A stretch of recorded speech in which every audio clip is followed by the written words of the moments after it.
পহেলা জিলকাদা 1445 হিজরি লক্ষ্মীপুর বাঞ্ছানগর তাজুল উলুম মাদ্রাসা কর্তৃক আয়োজিত প্রতি মাসের মতো আজকের এই ইসলাহি মজলিসের শ্রদ্ধেয় সভাপতি উপস্থিত হযরত উলামায়ে কেরাম, শ্রদ্ধেয় মুরব্বিয়ান আযম, আমার যুব সমাজ, পর্দার আলের মা ও বোনেরা, আল্লাহ তাআলার অগণিত অসংখ্য প্রশংসা, যিনি দয়া করে মেহেরবানি করে আমাকে আপনাকে আল্লাহ তাআলার জন্যই জমা হয়ে কিছু কথা বলার শোনার তৌফিক দান করেছেন। এই জন্য বলি আলহামদুলিল্লাহ। হযরত সিদ্দিক আকবর রাদিয়াল্লাহু তাআলা আনহু থেকে বর্ণিত, তিনি বলেন,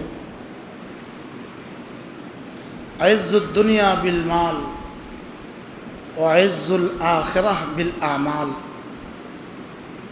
হযরত আবু বকর রাদিয়াল্লাহু তাআলা আনহু ফরমান, আল্লাহ তাআলা দুনিয়ার ইজ্জত রেখে দিয়েছেন মালের সাথে, আখিরাতের ইজ্জত রেখে দিয়েছেন আমালের সাথে।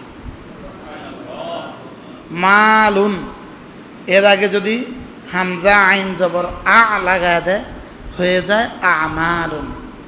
কি হয়ে যায় বলেন? আমালুন। দুনিয়া মালের ভিত্তিতে মানুষ দামি দেখা যায়, আল্লাহ তাআলার কাছে দুনিয়া আর আখিরাত দুটোটা দামি হয় আমালের ভিত্তিতে।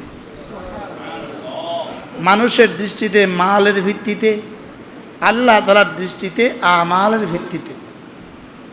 আল্লাহ তাআলার দৃষ্টিতে কিসের ভিত্তিতে বলেন? আমালের ভিত্তিতে।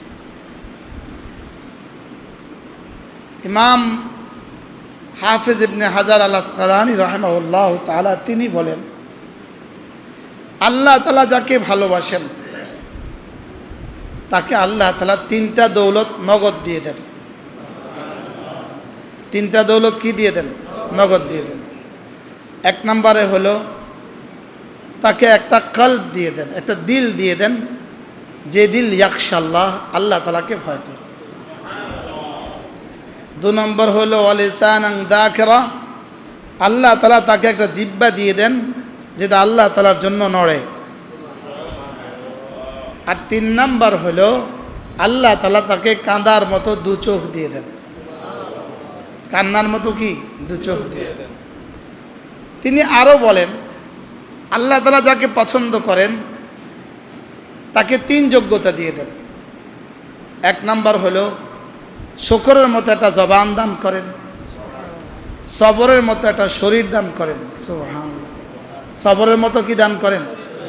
শরীর দান করেন। দিল দান করেন শুকরের মতো, শরীর দান করেন সবরের মতো। মাগরিবের আগে মনে মনে ভাবছিলাম ডাক্তার সাহেবের কথা, আজি তাকায় দেখি ডাক্তার সাহেব হাজির। মাশাআল্লাহ। বলে আল্লাহ তাআলা যাকে শুকরের মতো একটা দিল দিল, বলেন শুকরের মতো দিল, বলেন শুকরের মতো কি, আর সবরের মতো শরীর, বলেন ইস্তিগফারের মতো জীবন। শুকর, সবর, ইস্তিগফার, বলেন শুকর, সবর, ইস্তিগফার। হার হালে বান্দা প্রতিটা মুহূর্তে এই তিনটা ইবাদত বান্দার উপরে লাজেম। সুবহানাল্লাহ।